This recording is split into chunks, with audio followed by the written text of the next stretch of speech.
नमस्कार। आज आपण बनवणार आहोत रवाळ रबडीदार अशी मावा कुल्फी, तेही अगदी घरच्या घरी। अवघ्या 2 कप दुधापासून इथं आपल्याला मावा कुल्फी बनवायची आहे आणि ही कुल्फी बनवण्याकरता अगदी कमी वेळ लागतो आणि आपला गॅस पण तेवढाच वाचतो। तर चला, ही कुल्फी तुम्हाला शिकायची असेल तर व्हिडिओ शेवटपर्यंत नक्की पहा।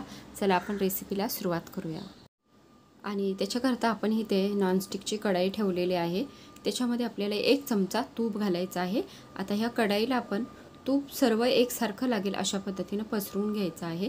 नंतर आपण त्याच्यामध्ये 2 कप दूध घेणार आहे। तर त्याच्याकरता आपल्याला इथे अर्धा कप साखर लागणार आहे। तर अशा पद्धतीने साखर पसरवून घ्यायची।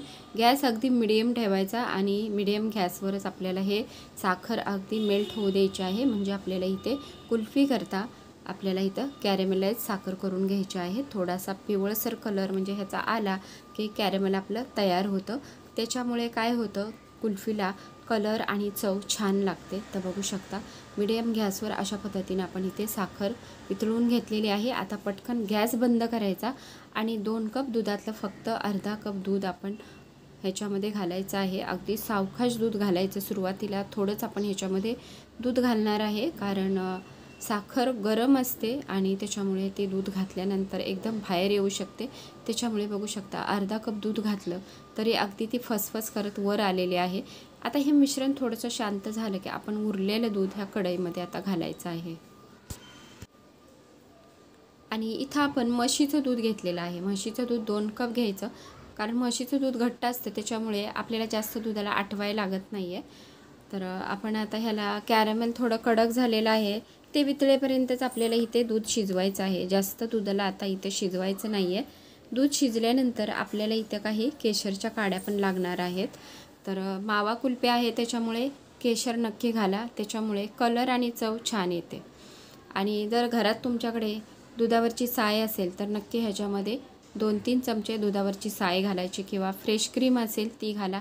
त्याच्यामुळे क्रीममध्ये जे MES GMS जे क्रीम आईस्क्रीममध्ये कुल्फीमध्ये ज्या पावडरी वापरतात ती वापरायची आपल्याला गरज पडत नाही आहे। आणि 2 चमचे मी इथं दुधावरची साय घातलेली आहे।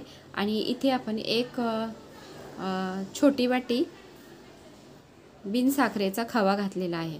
म्हणजे डेअरीमध्ये 2 प्रकारचे खवे असतात, एक साखरेचा आणि एक बिना साखरेचा। तर बिना साखरेचा खवा आपण इथे 100 ग्रॅम घेतलेला आहे। आणि आता आपल्याला फक्त खव्यामधल्या गुठळ्या मोडेपर्यंतच ह्याला आपण गॅसवर ठेवलेला आहे। आता कढई आपण खाली उतरून घ्यायची, त्याच्यामध्ये 4-5 वेलची साखरेवर दळून घालायच्या। आवडीप्रमाणे ह्याच्यामध्ये भरपूर असे ड्रायफ्रूट घालायचे आहेत। नंतर आपण हे मिश्रण आता मोडमध्ये ओतण्यासाठी तयार झालेलं आहे। तर असे हे ॲल्युमिनियमचे मोड आहेत माझ्याकडे कुल्फीचे, तर त्याच्यामध्ये हे मिश्रण पळीनं असं ओतून घ्यायचं आहे। जर हे कुल्फीचे मोड जर तुमच्याकडे नसतील तर तुम्ही पेल्यामध्ये किंवा वाटीमध्ये किंवा ज्यूसचे चहाचे जे कागदी कप असतात त्याच्यामध्ये सुद्धा हे मिश्रण ओतून फ्रीजमध्ये सेट करायला ठेवू शकता।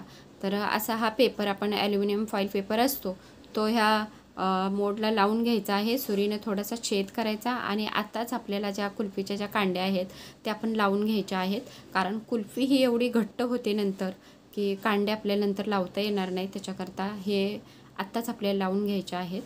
तर 2 कप दुधापासून आपले इथं 5 मोड तयार झालेले आहेत कुल्फीचे।